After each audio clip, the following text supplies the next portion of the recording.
Hamas തട്ടിക്കൊണ്ടുപോയ ബന്ദികളായ Romy ഗോണർ, Emily ദമാരി, Doran stain ബ്രച്ചർ എന്നിവരെ ഇന്ന് വിട്ടയക്കും.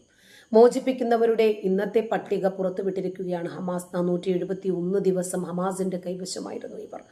ഹമാസ് മോചിപ്പിക്കാൻ തീരുമാനിച്ച 2 ബന്ദികളായ എമിലി ദമാരിയും ഡോറൻ സ്റ്റെയിൻ ബ്രച്ചറും പേരെടുത്ത് പറയുന്നു.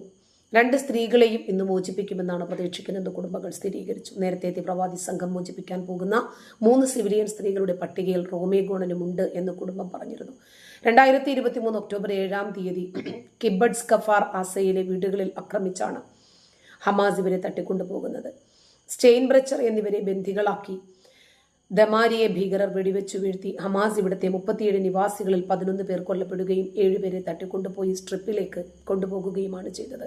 മറ്റൊരാൾ 2023 ഒക്ടോബർ 7-ന് നടന്ന നോവ ഫെസ്റ്റിവലിൽ നിന്ന് 24-കാരനായ ഗോനൻ ബന്ദിയാക്കപ്പെട്ടു.